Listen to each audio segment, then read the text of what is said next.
Porque simplesmente a Torre de Pisa ela não desaba. A Torre Inclinada de Pisa, ou simplesmente Torre de Pisa, ela foi feita para ser um campanário de uma catedral localizada na cidade de Pisa, na Itália. Ela é considerada uma das 3 estruturas mais antigas desta praça, atrás apenas da catedral, onde ela se localiza atrás, e do batistério.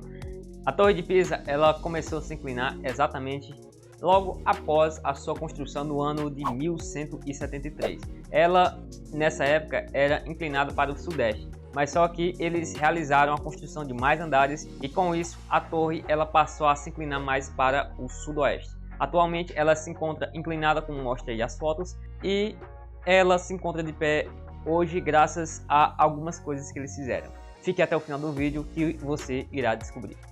A altura do solo ao topo da torre é de 55,86 metros do lado mais baixo e de 56,70 metros na parte mais alta. O interessante é que a espessura das paredes da base é de 4,09 metros e a espessura das paredes no topo da torre é de 2,48 metros e seu peso estimado, ou seja, o peso total da torre, é de cerca de 14.500 toneladas, ou seja, é uma estrutura bastante imponente. Vamos agora a algumas curiosidades acerca da Torre de Pisa. Ela é uma estrutura construída em mármore branco e ela foi realizada a sua construção basicamente em 3 fases. Eles realizaram a construção dos primeiros andares da torre no dia 9 de agosto de 1173 e logo após houve uma parada ali de alguns anos e depois eles construíram o restante da torre ao longo de determinados anos.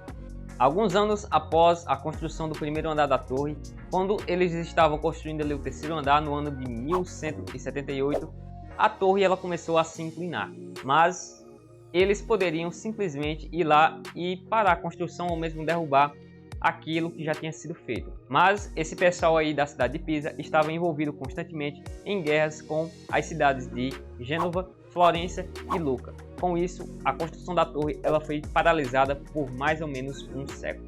No ano de 1272, a construção foi reiniciada por Giovanni di Simone, arquiteto do Campo Santo.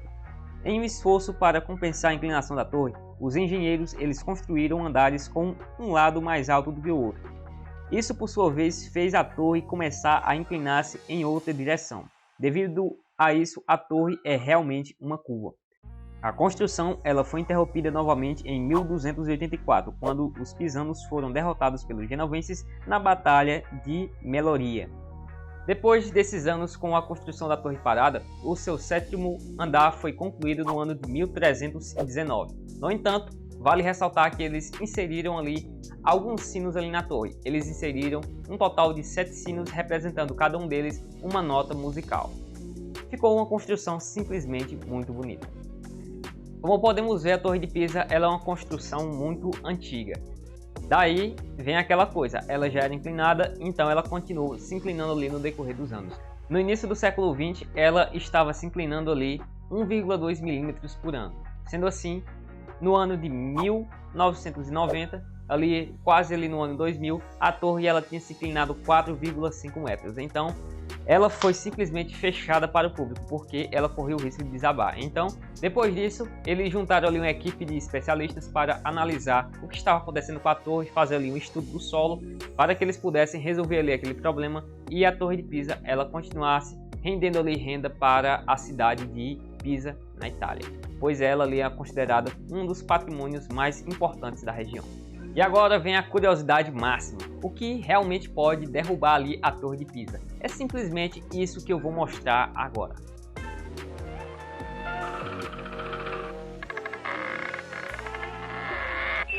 Eu acho que não é essa parte aí exatamente, mas nós vamos analisar aqui de outra forma. Eles, para a torre ela não desabar, eles pegaram e realizaram ali aquele estudo do solo que eu comentei anteriormente. E as obras foram terminadas no ano de 2001. Depois de terminar essa reforma na torre, a sua inclinação ela foi reduzida em 40 centímetros e a fundação ali da torre ela foi reforçada. Mas agora nós vamos fazer uma análise breve ali da fundação ali da Torre de Pisa, para entender por que foi que ela recalcou. Recalcou já é um daqueles conceitos que eu vou explicar posteriormente, mas nós vamos aprender ali alguns conceitos de mecânica dos solos para que nós possamos entender ali como funciona ali a fundação da Torre de Pisa. Nós temos ali dois conceitos bastante importantes que os professores eles enrolam muito para explicar, mas que é algo bastante simples. Nós temos dois conceitos principais. Nós temos a compactação e nós temos ali o adensamento. Se nós pegarmos esses dois conceitos ali e colocarmos eles lado a lado para que nós possamos analisar, nós vamos ter o seguinte, que a compactação e o adensamento, eles são basicamente a mesma coisa. A única coisa que vai diferenciar os dois é que a compactação ela está relacionada à expulsão dos vazios de ar e o adensamento ele está relacionado à expulsão da água.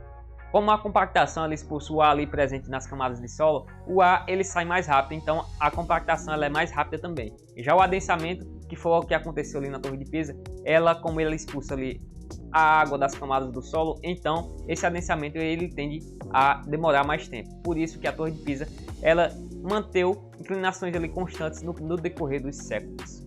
Agora nós vamos ao segundo conceito de mecânica dos solos, que é bastante importante, que é o conceito de STP.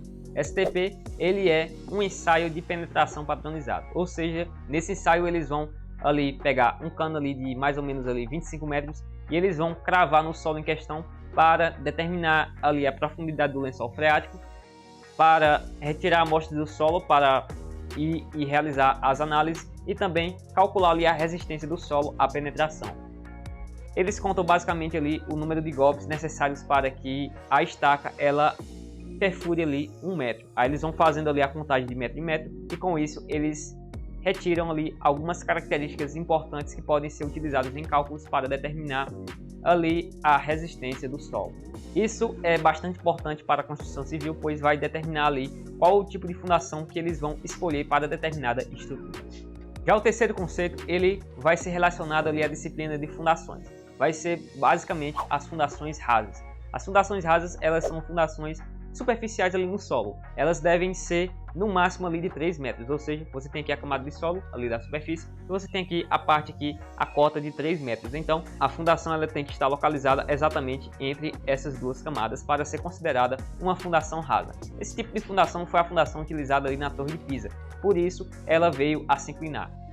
A fundação que foi utilizada nessa torre foi a fundação do tipo sapata. Então, eles utilizaram ali uma fundação superficial para uma torre bastante imponente. Então, já dá para saber por que é que ela ganhou ali aquele caráter inclinado ali dela.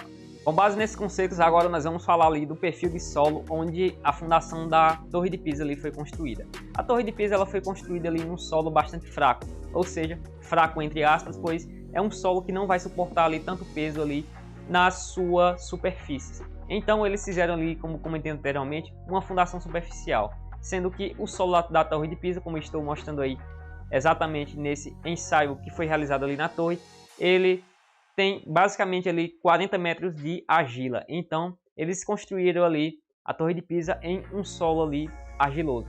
Por isso que ela ganhou ali aquele caráter ali de inclinação, pois no decorrer do tempo essa argila acabou expulsando a água ali do seu interior e a estrutura ela acabou sofrendo o fenômeno chamado de adensamento. Se você está gostando do vídeo, você vai lá e vai deixar aqui aquele like e também vai comentar e mandar depois ali para os amigos. Então, sem mais delongas, vamos continuar aqui falando ali da Torre de Pisa. Porque simplesmente a Torre de Pisa ela não desaba. Além disso que eu falei anteriormente, vale também ressaltar que no decorrer ali dos anos, eles foram reforçando ali a base da torre com elementos construtivos. Eles reforçaram ali tanto a fundação como também a base da torre. A primeira intervenção ali na torre foi realizada no ano de 1935. Eles fizeram ali perfurações na base ali da Torre de Pisa e eles injetaram ali concreto para que possa reforçar ali a base da torre. Essa foi a primeira intervenção que eles fizeram e depois eles fizeram muitas outras. Em 1992, os trabalhadores eles executaram reforços estruturais no primeiro pavimento com cintas de aço a fim de prevenir fraturas na edificação. Além disso, foram colocados também blocos de chumbo no lado norte da torre, para conter o movimento de tombamento. Sendo assim, em 9 meses, o topo da edificação ela retornou 2,5 centímetros para o lado norte. Isso foi a segunda intervenção e ela ajudou muito a manter a torre de pé. No ano de 1998, eles realizaram ali a última intervenção ali na torre até então. Com essa intervenção, eles tiraram ali 42 metros cúbicos de solo ali da base da torre. E eles devem ali ter preenchido ali com outra coisa. Não encontrei essa informação, mas isso proporcionou ali a correção ali da inclinação da torre. E essa correção ela fez com que a torre voltasse a ter exatamente a mesma inclinação que ela tinha no século 17. A pergunta é, você está gostando desse vídeo? Se esse vídeo agregou de alguma forma ali no seu dia, quando ele terminar, se você quiser, você vai ali no card e vai clicar e vai assistir o vídeo de Chernobyl. Nesse vídeo, nós juntamos ali todas as informações relacionadas ao desastre de Chernobyl de uma forma clara e didática. Sendo assim, sem mais delongas, vamos continuar falando aqui da Torre de Pisa.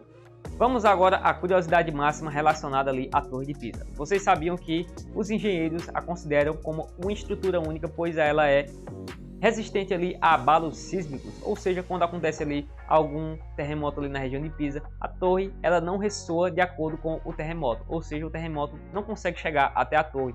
Isso ocorre devido principalmente à sua base.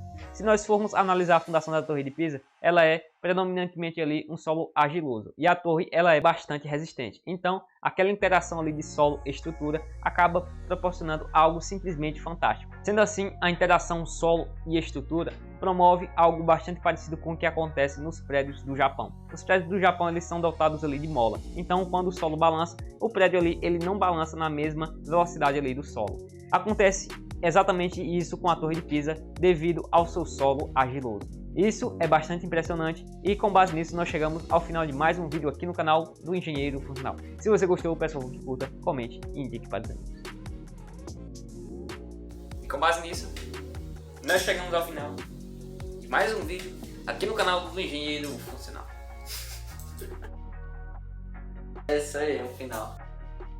Não, você não vai botar isso no final. Teria sido melhor ir ver o Pelé. Deixa eu voltar. Mas que coisa, bicho!